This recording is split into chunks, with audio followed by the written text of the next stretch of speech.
Bismillahirrahmanirrahim. Assalamualaikum warahmatullahi wabarakatuh. Waalaikumsalam warahmatullahi wabarakatuh. Yang saya hormati Ibu Wakil Kepala Sekolah, yang saya hormati Ibu-ibu Dewan Guru SMP Negeri 4 Kandangan. Alhamdulillah, marilah kita panjatkan puji syukur kita kepada Allah SWT, karena pada hari ini kita masih diberikan kesehatan tanpa kurang suatu apapun, dan juga selawat dan salam selalu tercurah kepada junjungan kita Nabi besar Muhammad SAW serta keluarga, sahabat dan pengikut beliau hingga akhir zaman. Ibu-ibu yang hormati, orang di sini mengucapkan terima kasih yang sebesar-besarnya atas kehadiran ibuku sekalian dalam rangka pemenuhan tugas saya sebagai calon guru penggerak. Nantinya ulun akan memaparkan materi tentang budaya positif di sekolah, dan juga yang ulun hormati dan sayangi Ibu Pengawas yang sudah membantu untuk kegiatan hari ini. Jadi hari ini ulun disini bukan bermaksud untuk menggurui, tapi hanya untuk berbagi. Ya. Hal-hal yang mungkin masih belum dipahami nantinya bisa kita diskusikan dalam kegiatan ini. Baik, ibu-ibu, karena bapaknya tidak ada, jadi terpaksa ibu-ibu aja. Baik ibu-ibu, ulun akan mempresentasikan kegiatan hari ini. Ulun berdiri sini. Jadi tema yang akan dibawakan hari ini adalah nilai dan peran guru dalam mewujudkan budaya positif sebagai wadah pembentukan murid dengan profil pelajar Pancasila.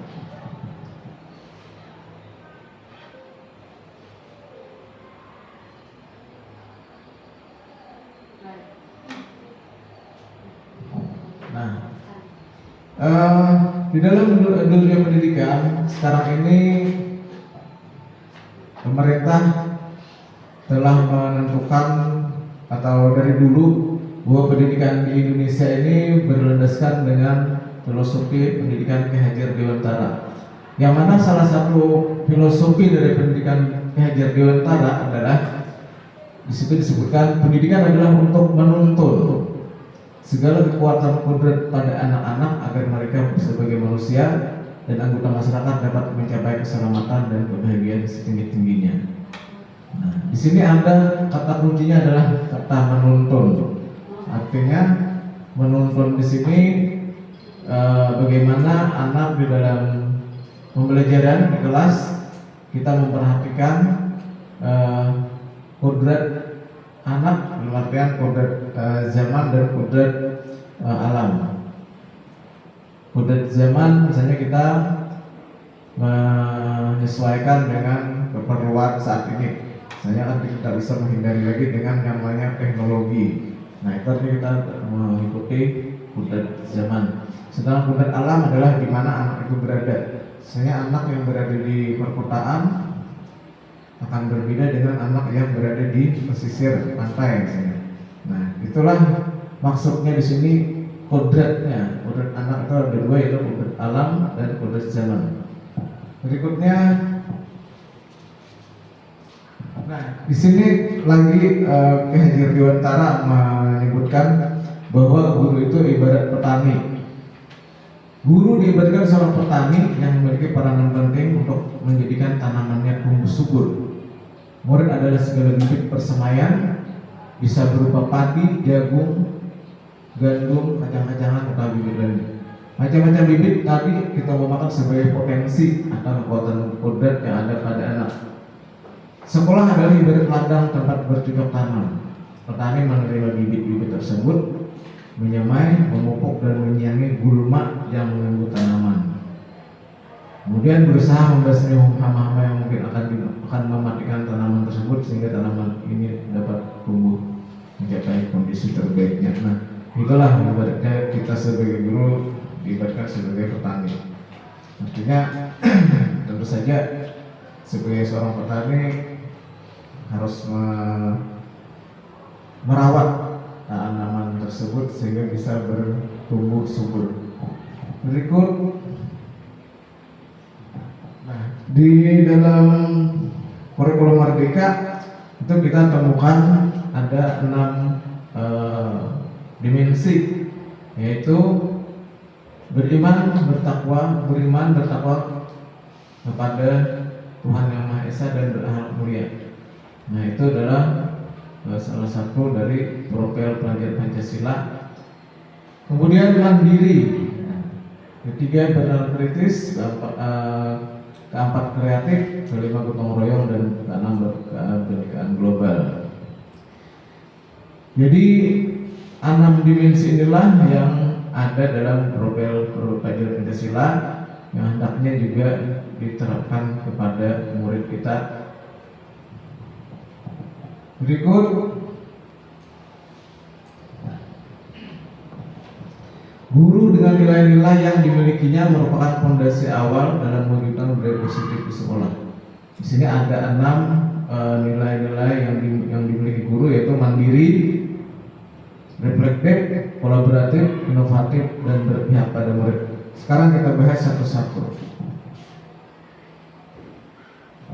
Mandiri, yang dimaksud mandiri di sini adalah guru yang mandiri berarti guru tersebut mampu memunculkan motivasi dalam dirinya sendiri untuk membuat perubahan, baik untuk lingkungan sekitarnya ataupun pada dirinya sendiri.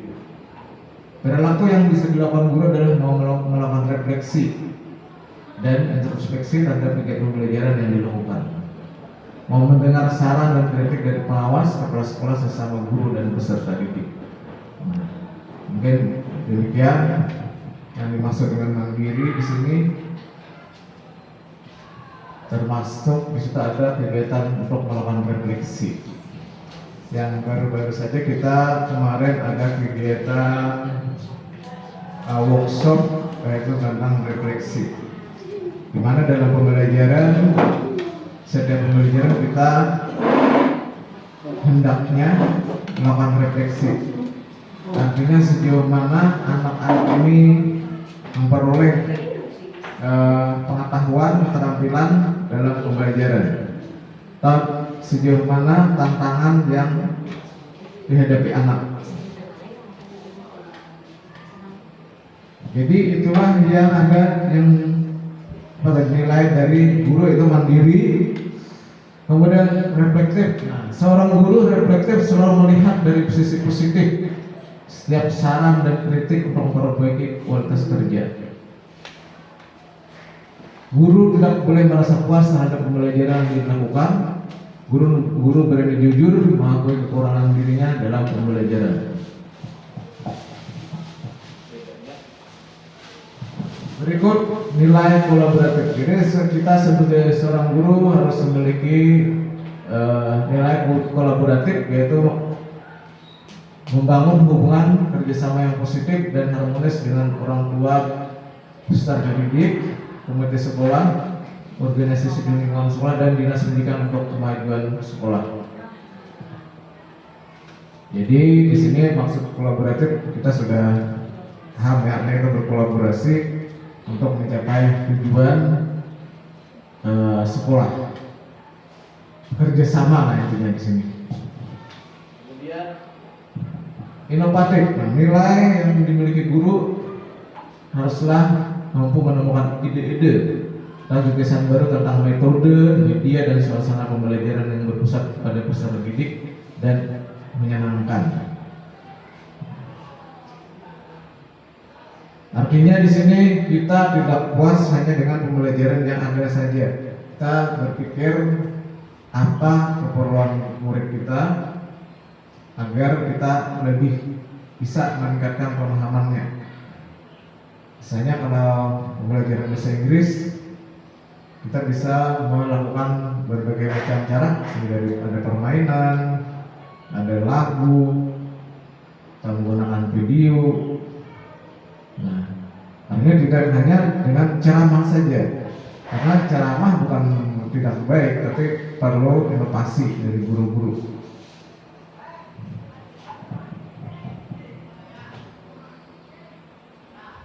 Nah, yang tidak kalah penting juga adalah berpihak pada murid. Guru harus mengutamakan perkembangan peserta didik sebagai acuan utama. Guru harus mampu menghadirkan pembelajaran sesuai kebutuhan peserta didik. Menghadirkan pembelajaran di mana peserta didik membangun sendiri pengetahuan.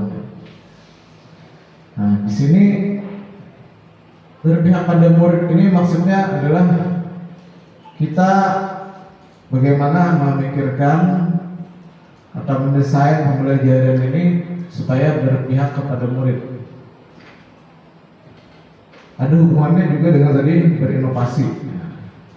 Inovasi itu tadi adalah sebagai upaya untuk berpihak kepada murid. Artinya bukan keinginan guru, tapi ada dialog, ada pembicaraan antara guru dan murid. Nah, sekarang berikutnya adalah peran guru dalam mewujudkan budaya positif. Guru adalah pemimpin pembelajaran yang akan menciptakan kondisi pembelajaran yang menumbuhkan sebagai berbagai kecakapan hidup. Guru dapat menjadi coach bagi guru lain, menginisiasi terbentuknya komunitas praktisi, mendorong kolaborasi bagi guru lain sehingga terwujud kepemimpinan murid yang terhingga dalam budaya positif. Lanjut.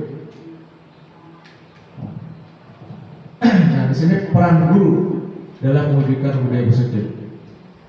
Guru adalah pemimpin pembelajaran yang akan menciptakan kondisi pembelajaran yang menumbuhkan berbagai kecakapan hidup. Guru dapat menjadi coach bagi guru lain, menginisiasi dan berbanyak komunitas praktisi, mendorong kolaborasi bagi guru lain sehingga terwujud kepemimpinan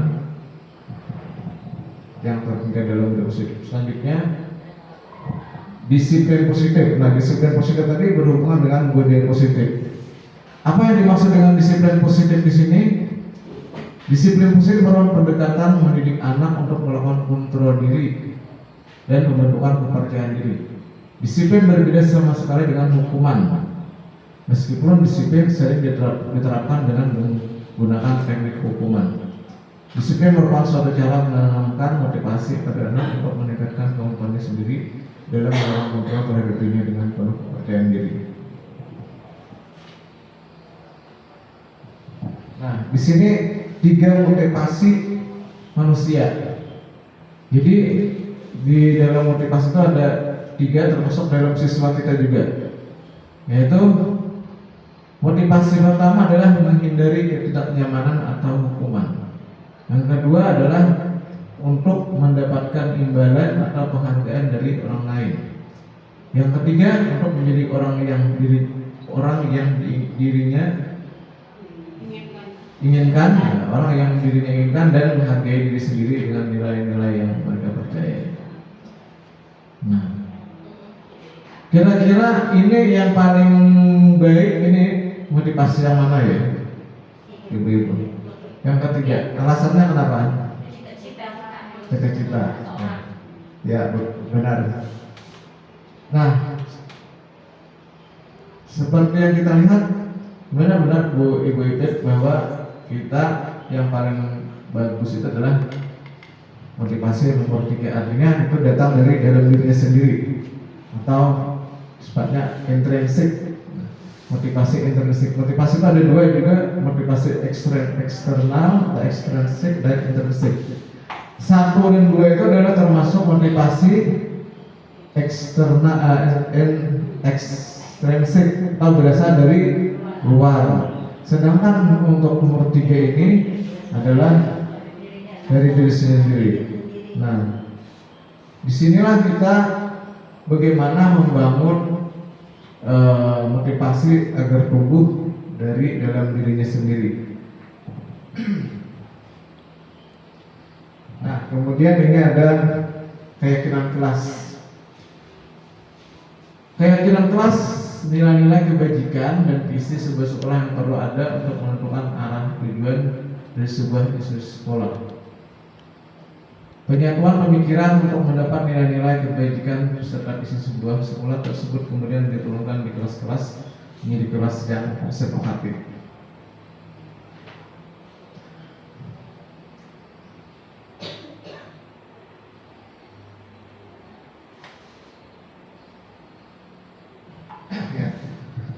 Mengapa keyakinan kelas bukan peraturan? Selama ini yang kita gunakan adalah peraturan, ya kan? Misalnya tidak boleh datang terlambat, misalnya. Ya, bila terlambat akan diberi hukuman, misalnya membaca 50 kali, misalnya membaca buku atau menulis. Nah, di sini kita diharapkan menggunakan keyakinan kelas, bukan peraturan kelas. Kenapa keyakinan kelas tadi? Karena keyakinan kelas ini akan membangun motivasi intrinsik. Artinya keyakinan kelas ini akan berasal dari keyakinannya sendiri. Ini contoh kalimat yang dapat dibuat menjadi keyakinan kelas. Berusaha aktif dalam pembelajaran, misalnya kan. Cuma sebelum kita membuat keyakinan kelas ini, kita dulu harus berdiskusi dengan siswa. Artinya ketika kita baru masuk kelas, sebelum masuk kelas kita ajak anak-anak ini untuk membuat kesepakatan kelas. Kesepakatan kelas ini bukan guru yang membuat, tapi siswa sendiri yang diberikan atau diajak untuk membuat kesepakatan kelas. Kesepakatan kelas ini berdasarkan apa? Berdasarkan kebajikan universal. Kebajikan universal itu misalnya yang kayak ada tadi di profil pelajar Pancasila, misalnya ada gotong royong, mandiri.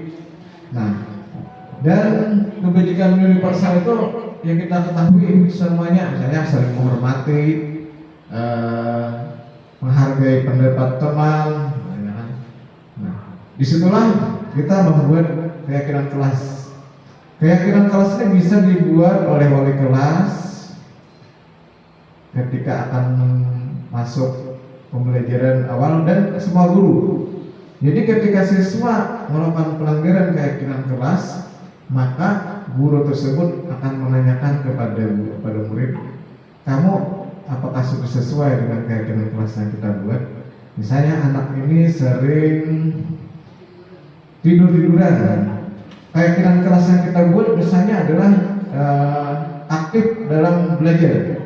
Nah, ketika dia tidur-tiduran, maka kita ajak kita berdiskusi, apakah yang kamu lakukan ini sesuai dengan keyakinan kelas kamu? Tentu saja dia menjawab akan, artinya dia sendiri yang membuat, tapi dia yang melanggar. Nah, dengan demikian diharapkan timbul kesadaran kelas. Nah, begitulah yang dimaksud dengan keyakinan kelas. Di sini contohnya adalah berkontribusi dalam pembelajaran. Ini contohnya. Ketika anak tidak berkontribusi, maka kita tanyakan, apakah sesuai dengan keyakinan kelas yang kita buat? Berarti kan tidak. Lalu bagaimana solusinya? Bagaimana kedepannya terhadap anak tersebut? Kemudian mengikuti politik tertib, menghormati orang lain, berbicara bergantian, mendengarkan saat ada yang berbicara, menghargai perbedaan pendapat. Kira-kira kita sudah membuat keyakinan kelas kah, ibu-ibu? Belum. Nah ini bisa kita perhatikan nantinya.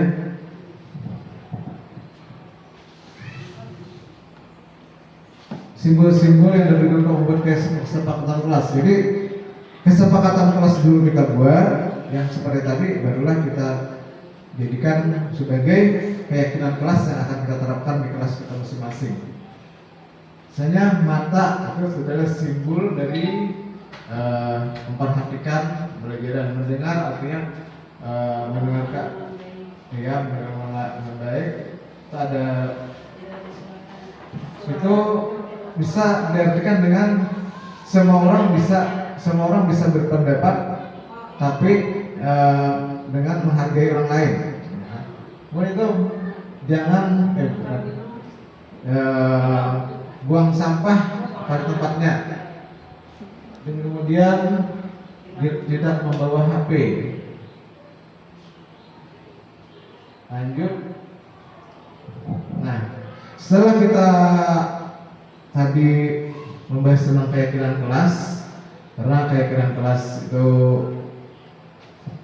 penting, kemudian sekarang kita lanjut ke 5 kebutuhan dasar manusia. Menurut para ahli bahwa kita ini memiliki 5 kebutuhan, yaitu kebutuhan bertahan hidup. Bertahan hidup itu misalnya makan, ya, minum. Kalau tidak makan berarti itu iya. Kemudian cinta dan kasih sayang. Nah, kebutuhan kita tuh akan cinta dan kasih sayang ada. Kebebasan, artinya kebebasan kita perlu kebebasan. Kebutuhan kita tuh kebebasan ada, kemudian kita perlu juga kita butuh kesenangan dan kekuasaan. Demikian juga pada siswa kita. Siswa kita itu juga memiliki 5 kebutuhan dasar. Misalnya dia datang ke sekolah tidur-tiduran. Kira-kira kebutuhan dasar apa yang tidak dipenuhi di situ? Ya, singkat guring. Mungkin berusaha, berarti dia kan di situ adalah bertahan hidup, survival.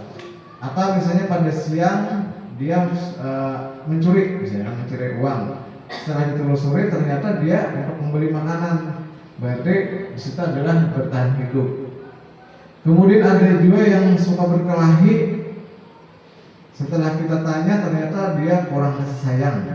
Misalnya orang tuanya bercerai, orang kita ini banyak loh kan? Iya banyak, mungkin hampir 30% bulan hasil broken home mahasiswa kita nih. Nah berarti itu kurangnya kasih sayang. Nah kemudian kebebasan ini, misalnya anak ini kebebasan ini misalnya dia suka ketika pembelajaran itu suka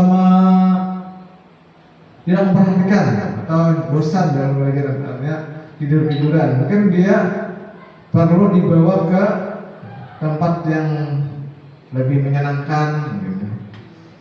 Ya, kesenangan. Nah, belajar juga perlu kesenangan, yaitu tadi ada game, ada menonton video. Berikutnya ada kekuasaan. Kekuasaan ini dimana anak-anak tuh merasa dia kayak model menguasai, hendak menguasai temannya. Saya di kelas apa yang sering saya berkelahi, ternyata dia tuh sepaharatnya setelah ditemui belum masa yang lainnya ada mengharapnya apa saja gitu kan. Nah, itu ya. Berikut. Nah, setelah kita tadi melihat kebutuhan dasar manusia yang ada 5, tadi berikut kita adalah selanjutnya 5 posisi kontrol guru. Di sini kita sebagai guru memiliki 5 ini sebagai posisi kontrol guru, yaitu penghukum, pembuat merasa bersalah, atau posisi guru kita dengan siswa sebagai teman, Entah kita dengan siswa sebagai pemantau atau kita sebagai manajer. Berikut penjelasan 5 posisi kontrol guru sebagai penghukum. Guru sebagai penghukum, maksudnya kita kan ada posisi kita nih sebagai guru, ada 5 tadi. Kemudian kalau kita sebagai penghukum, guru berperan sebagai penghukum dengan memberikan konsekuensi langsung atas pelanggaran. Seorang penghukum bisa menggunakan hukuman fisik atau hukuman verbal. Orang-orang yang menjalankan posisi penghukum senantiasa mengatakan bahwa sekolah memerlukan sistem atau alat yang dapat lebih menekan murid-murid lebih dalam lagi. Guru-guru yang menerapkan posisi penghukum akan berkata, misalnya, patuhi aturan saya, atau awas, kamu selalu saja salah, selalu yang terakhir selesai. Nah, itu adalah contoh-contoh kalimat yang kita gunakan bila kita sebagai posisi penghukum. Kemudian posisi kedua adalah membuat merasa bersalah.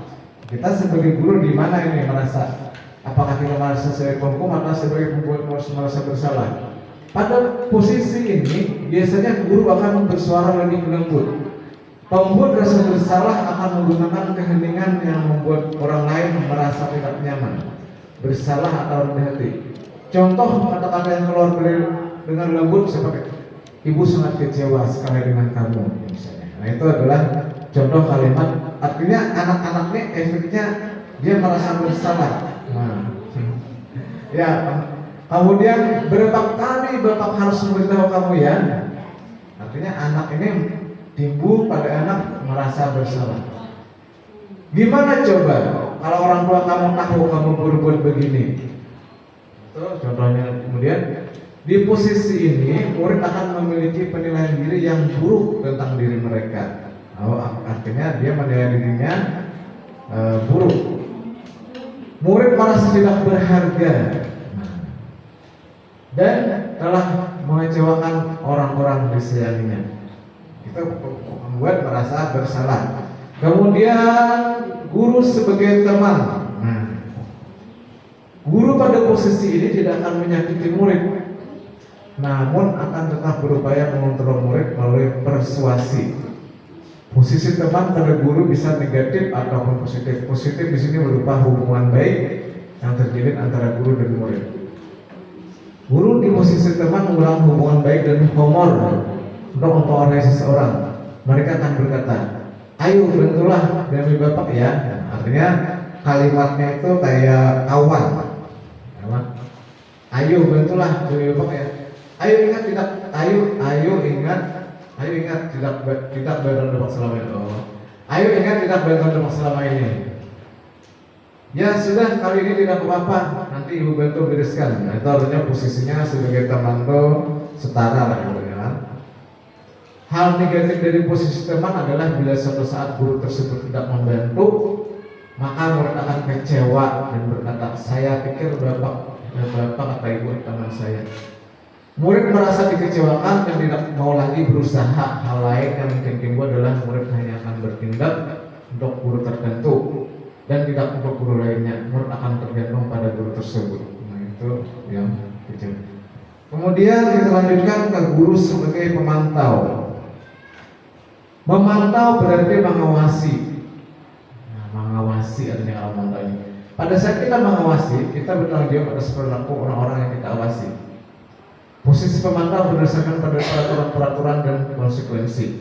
Artinya pemantau ini pegangannya adalah peraturan kelas atau peraturan sekolah dan konsekuensinya atau hukumannya.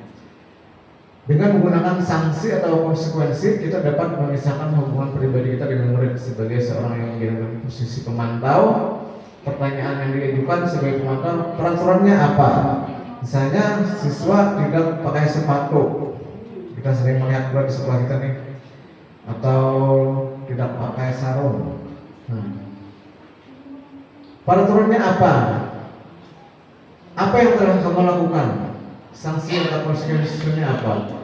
Misalnya olahraga, misalnya kan tidak pakai atau terlambat, misalnya olahraga 15 menit. Lalu peraturannya apa? Misalnya lari 2 putaran, misalnya. Nah, Seorang pemantau sangat mengandalkan perhitungan, catatan, dan data. Data yang dapat digunakan sebagai bukti atas perilaku seseorang. Posisinya akan menggunakan stiker, strip, catatan, daftar cek. Posisi pemantau sendiri berawal dari stimulus respon yang menunjukkan tanggung jawab guru dengan mengontrol murid. Berikut yang terakhir, guru sebagai manajer. Manajer adalah posisi di mana guru berbuat sesuatu bersama dengan murid, mempersilahkan murid mempertanggungjawabkan perilakunya, mendukung murid agar dapat menemukan solusi atas permasalahannya sendiri. Seorang manajer telah memiliki keterampilan di posisi teman maupun pemantau, dan dengan demikian bisa jadi di waktu-waktu tertentu kembali pada kedua posisi tersebut bila diperlukan. Namun bila kita menginginkan murid-murid kita menjadi seorang merdeka, mandiri, dan bertanggung jawab, maka kita perlu mengacu pada restitusi yang dapat menjadikan murid kita seorang manajer bagi dirinya sendiri. Seorang manajer akan berkata, apa yang kita yakini? Kembali ke keyakinan kelas tadi. Misalnya keyakinan kelas tadi kita tadi contohnya ya, ada kembali ke keyakinan kelas. Maksudnya ke keyakinan kelas yang telah kita buat. Apakah kamu meyakininya? Jika kamu meyakininya, apakah kamu bersedia memperbaikinya? Di sini ada dialog. Jika kamu memperbaiki ini, hal ini menunjukkan apa tentang dirimu? Apa rencana kamu untuk memperbaiki hal ini? Tugas seorang manajer bukan untuk mengatur perilaku seseorang. Kita membimbing murid untuk dapat mengatur dirinya. Seorang manajer bukan memisahkan diri dari muridnya, tapi mengembalikan murid tersebut ke kelompoknya dengan lebih baik dan kuat. Artinya ketika siswa melakukan pelanggaran, setelah kita beri nasihat, artinya anak itu menjadi lebih baik dan kembali ke kelas dengan diharapkan tidak mengulangi perbuatannya lagi. Bisa jadi dalam praktik penerapan disiplin sehari-hari kita akan kembali ke posisi teman. Artinya kita tidak hanya bisa sebagai manajer, tapi bisa juga ke posisi teman tadi atau pemantau. Karena murid yang ditangani belum siap diajak diskusi atau diundang melakukan restitusi. Namun perlu disadari tujuan akhir dari 5 posisi kontrol seorang guru adalah mencapai posisi manajer, di mana posisi inilah murid dapat menjadi pribadi yang mandiri, merdeka, dan bertanggung jawab atas segala perilaku dan sikapnya yang pada akhirnya dapat menciptakan lingkungan yang positif, nyaman, dan aman. Nah, jadi idealnya kita berada di posisi manajer, menurut saya kan. Apakah posisi penghukum itu jelek? Tidak jelek juga, maksudnya tidak sepenuhnya buruk. Namun yang diharapkan kita di sini bagaimana guru sebagai manajer. Kalau posisi penghukum mungkin kita cocok pada zaman dahulu, zaman penjajahan kan. Dulu sering kita dibawa bila pokok panjang, gitu, biasanya ada dipukul kan. Itu berarti posisi pendidikan dulu itu adalah sebagai posisi penghukum. Namun seiring dengan perkembangan zaman saat ini, artinya terjadi pergeseran paradigma atau pandangan bahwa yang ideal adalah guru sebagai manajer di sini. Kemudian lanjut, nah ini adalah yang dinamakan segitiga restitusi. Segitiga restitusi ini adalah untuk menangani siswa yang memiliki masalah. Nah, misalnya siswa kita tadi kita taruhlah anggap dia sering terlambat datang ke sekolah. Kita terapkan dengan model segitiga, ini kan segitiga restitusi namanya ini.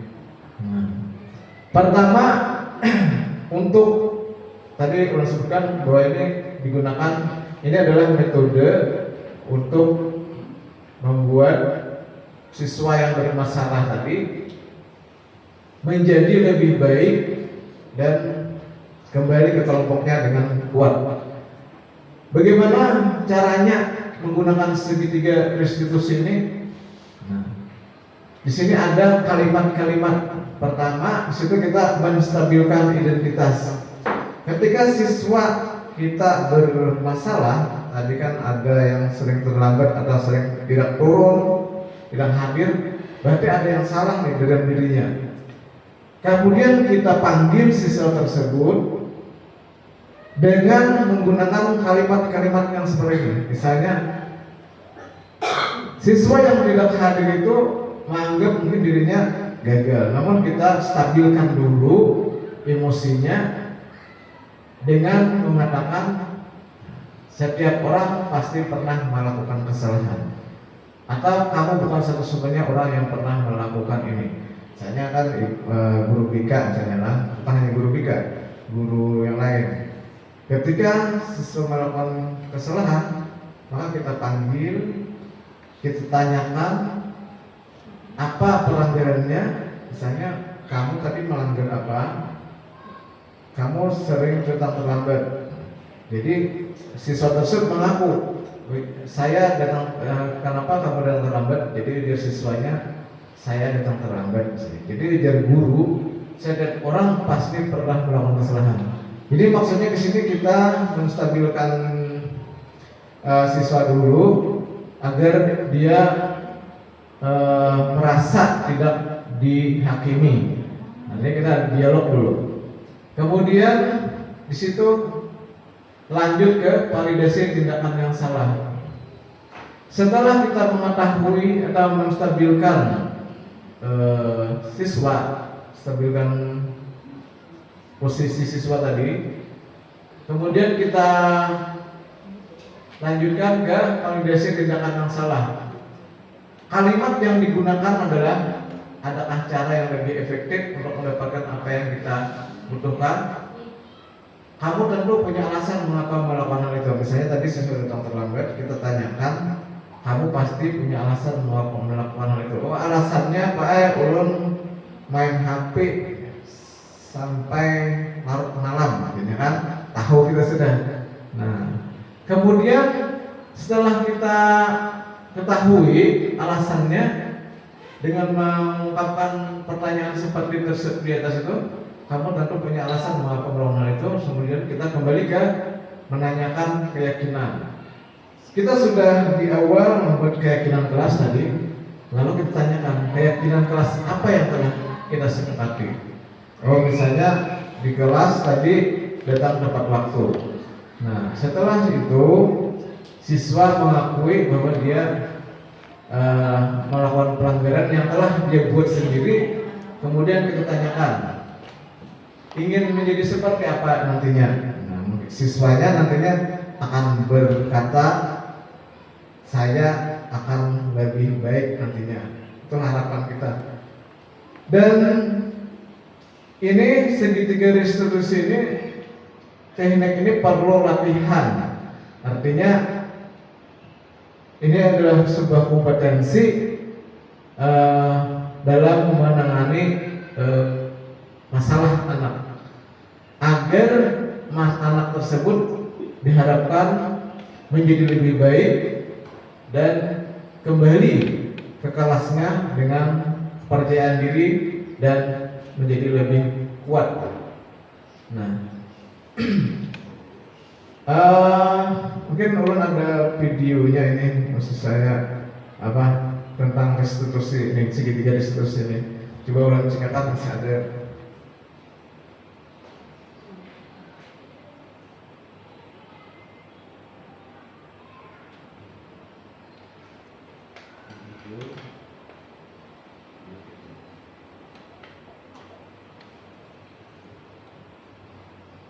Untuk melaksanakan segitiga restitusi ini kita perlu banyak latihan. Kalau sekali aja mungkin masih belum. Yang namanya kompetensi perlu dilatih.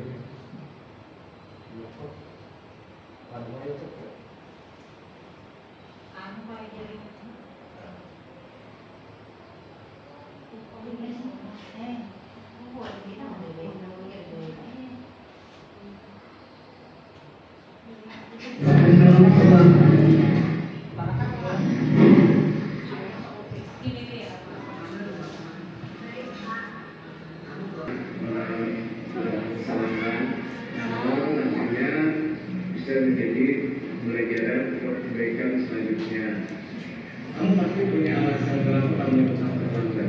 Iya Pak, karena saya sering begadang main HP. Masa kamu tahu nggak kira-kira kelas apa yang sudah kita nanti? Tahu Pak? Kalau terlambat sesuai dengan keyakinan kelas, itu juga. Iya Pak. Menurut kamu keyakinan kelas apa yang sudah kamu langgar? Disiplin Pak. Disiplin itu penting ya buat kamu? Penting Pak, bisa membagi waktu. Betul. Saya minta maaf karena saya sering datang terlambat. Menurut kamu apa yang bisa kamu lakukan agar kamu tidak tetap terlambat lagi? Tidur lebih cepat Pak. Baik Marisa, kamu sudah menemukan solusinya. Terima kasih ya. Iya Pak, sama-sama. Warahmatullahi wabarakatuh. Nama saya Masya. Hari ini saya senang sekali karena Bapak Antoni mengajak saya berdiskusi untuk mengatasi masalah saya. Ini membuat saya termotivasi untuk menjadi lebih baik.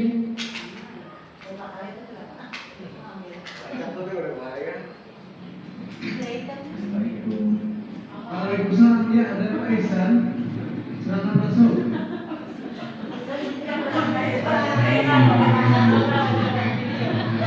Bisa nanti orang mana? Orang bingung, para ibu Eva. Jadi begini Pak, saya akhir-akhir ini merasa kalau nilai akademis saya itu sangat rendah daripada yang sebelumnya. Karena saat ini saya sedang memiliki banyak masalah, bukan masalah di luar tapi mungkin masalah yang ada di dalam pikiran saya Pak. Iya baik Mas. Anak Kristen bisa menceritakan kepada Bapak masalahnya apa ya? Jadi begini Pak, Ya. masalahnya adalah itu ada di dalam pikiran saya sendiri. Karena saya punya teman saya gimana ya bilangnya, kalau teman saya itu punya gangguan kejiwaan, tapi belum tentu benar. Kami ya, kami menganggapnya cuma menduga-duga saja. Nah, karena itu saya merasa kalau saya itu harus mengambil tindakan karena saya sebagai temannya. Dan saat saya mencoba mengambil tindakan, saya gagal karena orangnya sangat susah untuk diberi nasihat, diberi masukan. Tindakannya apa itu? Bapak? Tindakannya berupa ya nasihat tadi. Nasihat teman. Terus masalahnya apa? Masalahnya saya mendengar perkataan orang-orang itu kalau teman saya yang gangguan kejiwaan itu berubah karena perlakuan dari saya juga. Maksudnya jadi temannya Ihsan itu berubah gara-gara perlakuan Ihsan gitu. Ya, Jadi jadi Ihsan merasa bersalah kita apa gimana? merasa bersalah dan harus bertanggung jawab untuk memperbaiki Keadaan keadaan teman. Makanya saya merasa terganggu dalam belajar. Oh, jadi tadi temannya Ihsan punya masalah, terus temannya Ihsan berkenalan dengan teman tadi, lalu Ihsan kan dianggap sebagai orang yang salah satu yang bertanggung jawab dengan keadaan temannya saat ini. Nanti begini nantinya, kita tidak apa-apa, setiap orang punya masalah. Setiap orang, tidak ada manusia yang tidak memiliki masalah, tidak ada manusia yang sempurna. Jadi setiap orang punya masalah. Nah, sekarang bagaimana menyelesaikan masalah tersebut? Jadi di sini adakah cara yang bisa Bapak dapat bantu untuk anak Ihsan untuk menyelesaikan masalah ini? Kasih saran aja nih. Oh, ya. Jadi menurut Bapak sarannya adalah karena temannya tadi kan sudah bermasalah, apakah sudah berkomunikasi lagi dengan temannya sampai saat ini? Untuk saat ini saya mencoba untuk mengurangi komunikasi karena sebelumnya dia tidak bisa menerima nasihat dari saya.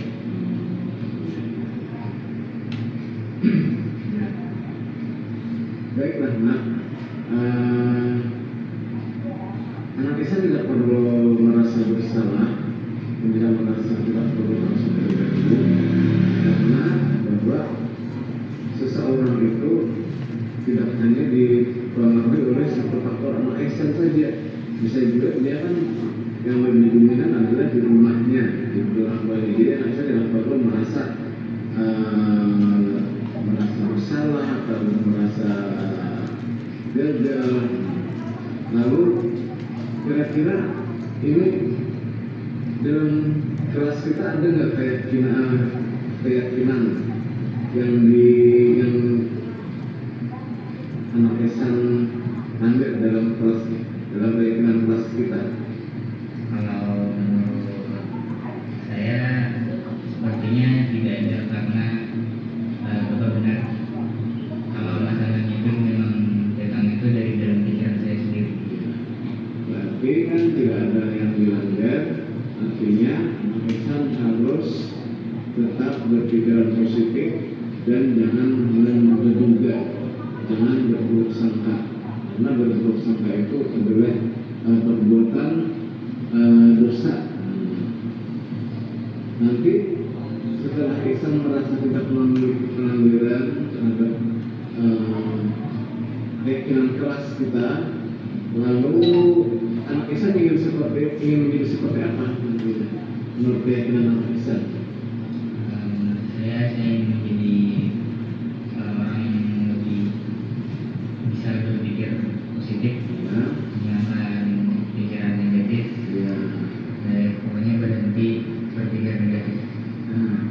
Jadi sekarang masalah anak Ihsan apakah sudah merasa lega atau merasa permasalahannya sudah terpecahkan? Ya, misalnya sudah lebih, saya merasa lebih lega daripada sebelumnya. Oke, demikian mungkin anak Ihsan ada keperluan lain, silakan. Nanti anak Ihsan yang sedikit ya untuk datang kembali kepada Bapak kalau ada masalah lagi.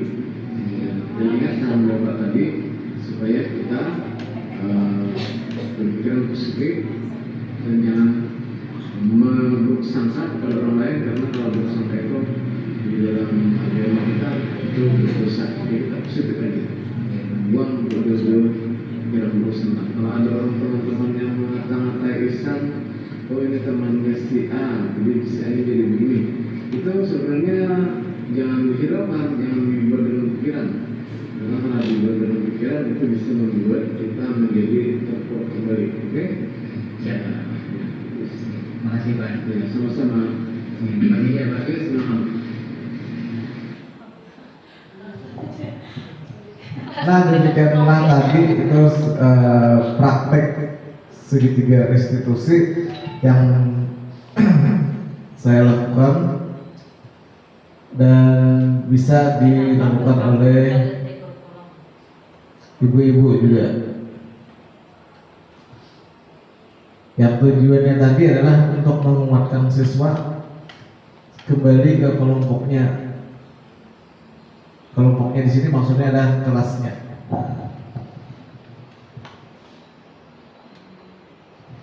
Ya, mungkin demikian presentasi dari saya. Kalau ada tanggapan mungkin bisa berbagi kita di sini. Apa pernah sudah melaksanakan segitiga restitusi ini? Mungkin saya ingin mendengarkan adakah umpan balik atau masukan dari ibu-ibu sekalian setelah presentasi hari ini. Ya, mungkin Ibu bisa mengungkapkan kira-kira.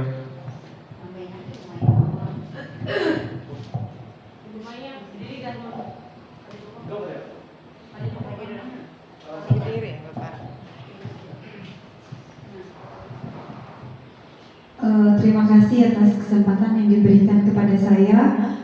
Baik, dari pemaparan yang sudah Bapak sampaikan tadi, terutama tentang segitiga restruksi tadi,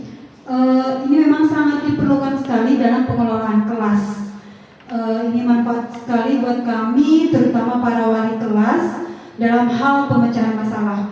Karena di setiap kelas tidak hanya anteng-anteng saja, pasti ada persoalan yang timbul, baik dari itu dalam hal pelajaran ataupun dari perilaku siswa-siswi sekalian. Jadi dengan adanya segitiga restruksi ini akan mendapatkan solusi atau pemecahan masalah apabila ada terjadi permasalahan di dalam kelas maupun di luar kelas. Kira-kira itu saja dari saya. Terima kasih. Terima kasih kembali Ibu Hanisa yang sudah bersedia melakukan feedback atau refleksi kita pada hari ini. Memang benar bahwa memang untuk kegiatan segitiga restitusi ini pertama harus banyak latihan. Ini kita tidak bisa mempraktikkan satu kali berhasil karena ini memerlukan ada 3 langkah.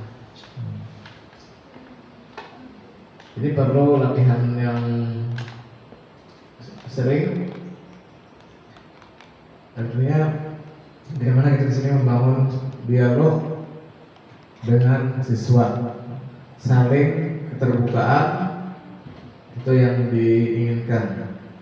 Kemudian memberikan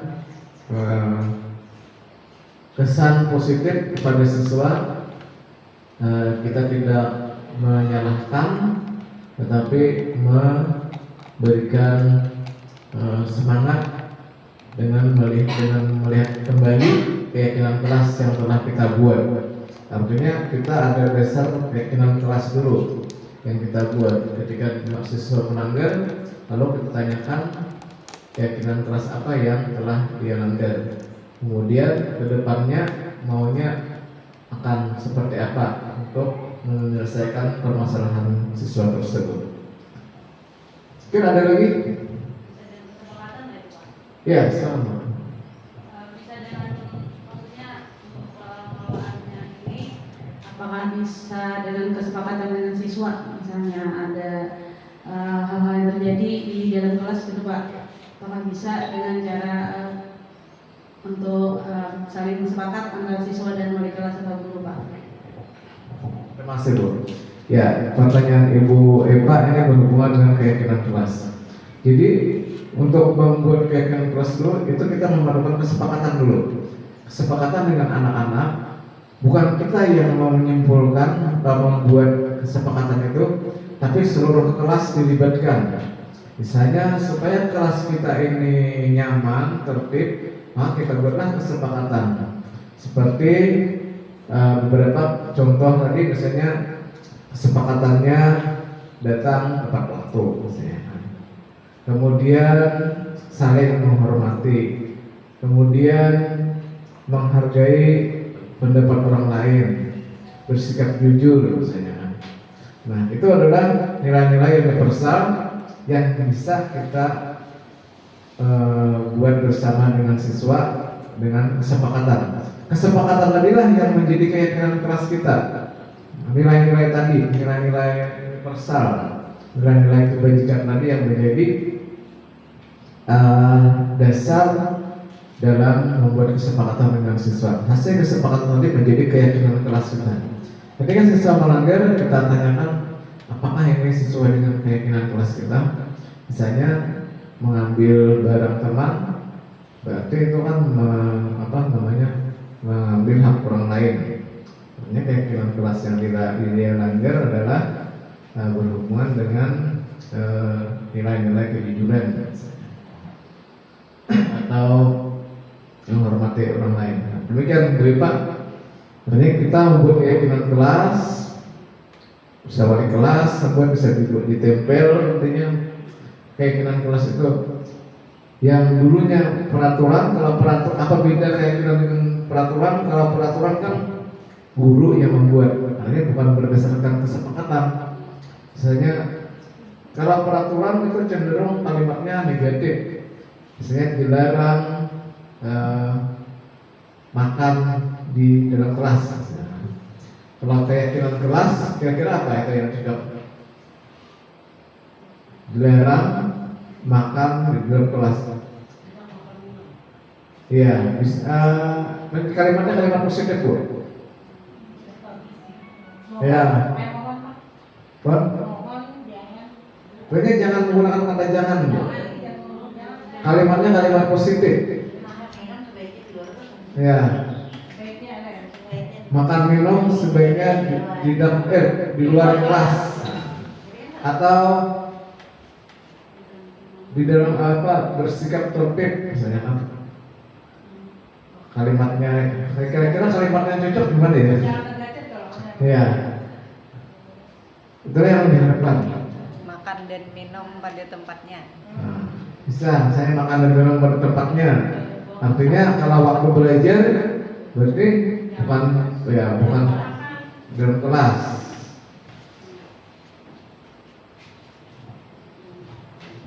Mungkin demikian kegiatan berbagi ulun hari ini. Kita lanjutkan. Aturan sudah ada sebelumnya, tapi tetap bilang dia apa sebabnya? Apakah itu Ya. bisa di dalam segitiga restitusi? Oke, baik. Restitusi. Jadi assalamualaikum warahmatullahi wabarakatuh. Ulun ingin menanggapi mengenai permasalahan siswa kita di sekolah di kelas 7. Itu kan sudah ada beberapa perjanjian kita dan terus-terusan dilanggarnya bagaimana? Apakah itu bisa kita masukkan dalam segitiga restitusi ini? Apakah itu melibatkan semua guru? Mungkin itu saja pertanyaan saya. Terima kasih. Assalamualaikum warahmatullahi wabarakatuh. Terima kasih, Bu. Berkenaan dengan kasus siswa kita yang sudah sering diberikan surat teguran beberapa kali ya, mungkin sudah 1, 2, 3 kali. Nah, ini bisa kita coba menggunakan segitiga restitusi, yaitu kita gali dahulu. Pertama, langkahnya kita jangan membuat dia merasa gagal dulu. Kita buat dia stabilkan identitasnya dulu. Maksud menstabilkan identitas ini kita berdialog, kemudian kita membangun perasaannya, emosinya menjadi positif dulu. Dengan cara kalimat, misalnya dia melakukan kesalahan, kita coba dengan menggunakan kalimat, kenapa kamu sering bermasalah? Masalahnya apa biasanya? Berkelahi misalnya. Nah, saya sering berkelahi. Nah, bisa kita tanyakan. Kita berikan dulu langkah pertama kita menstabilkan identitas dulu, yaitu dengan penguatan dulu, kita gali. Artinya di sini menggunakan kalimat karena dia melakukan kesalahan, kita coba untuk bangunkan, kita stabilkan emosinya dulu dari yang tadinya negatif menjadi stabil. Artinya kita gunakan kalimat setiap orang pasti pernah melakukan kesalahan. Di situ kita mencoba untuk membuat perasaannya menjadi positif. Kemudian setelah emosinya stabil, identitasnya menjadi sukses, dengan menanyakan pertanyaan seperti tadi, setiap orang pasti pernah melakukan kesalahan. Kemudian kita lanjut ke validasi tindakan yang salah. Kita tanya kenapa alasannya si siswa itu melakukan perkelahian. Setelah kita gali, Alasannya kenapa? Alasannya misalnya ulun, misalnya apa ya alasannya? Sering dibully orang lainnya juga misalnya. Kayaknya biasanya melawan karena dihubungi orang. Nah, bila itu kasusnya, artinya kita kembali membangun dia kembali positif. Artinya untung saja kamu tidak melakukan hal yang lebih parah lagi, misalnya kan. Hal ini berkelahi kalau sudah. Di situ itu disematakan kamu atau alasan sudah. Kemudian kita tambahin lagi kamu mungkin lebih bisa untuk untung kamu tidak melakukan yang lebih parah lagi. Setelah itu baru kita menanyakan keyakinan kelas. Kemudian kita dengan siswa tersebut berdialog dengan mengatakan contohnya misalnya keyakinan kelas apa yang pian langgar. Kalau kita sudah keyakinan kelas kan, keyakinan kelasnya dia melanggar berkelahi ini melanggar apa ya kira-kira? Norma-norma atau yang lebih spesifiknya itu misalnya mengganggu orang lain. Kemudian setelah ini sadar bahwa dia melanggar keyakinan kelasnya, lalu kita ajak dia untuk lebih lanjut. Sebenarnya kamu ini ingin seperti apa ke depannya? Artinya apakah ingin terus mau berkelahi atau mau lebih baik lagi? Orang yakin jawabannya pasti ingin lebih baik. Itu contoh. Nah, kemudian apakah itu berhasil dengan kegiatan restitusi? Kalau bulan itu kan pertanyaannya, berhasil tidak dengan restitusi tersebut menjadi siswa itu menjadi lebih baik dan lebih kuat dan bisa kembali lagi ke kelompoknya dengan baik. Apakah itu berhasil? Belum tentu. Tergantung guru, keterampilan guru membuat ini kemampuan guru dalam melaksanakan segitiga restitusi. Makanya karena segitiga restitusi adalah sebuah kompetensi, artinya perlu kita latih. Kita bisa aja gagal pertama. Namun kalau kita sudah sering menggunakannya, insya Allah berhasil. Namun ada juga yang tidak bisa diobati dengan segitiga restitusi ini. Misalnya hal yang parah, artinya dia perlu ke orang yang lebih ahli lagi dalam menangani masalah. Dalam hal ini saya ke psikolog. Nah, itu sudah parah benar, karena sudah di luar kemampuan sekolah dalam menangani. Nah, mungkin itu kasus yang cukup berat. Kita coba dulu ya dengan restitusi. Ya, ada lagi mungkin? Oke, Bapak Ibu, demikian presentasi dari saya. Nah, terima kasih atas umpan baliknya dan masukannya. Mohon maaf jika ada kata-kata yang kurang berkenan, karena kita di sini saling berbagi, bukan untuk menggurui.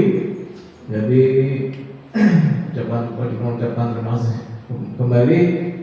Mengakhiri, wabillahi taufiq wal hidayah. Assalamualaikum warahmatullahi wabarakatuh.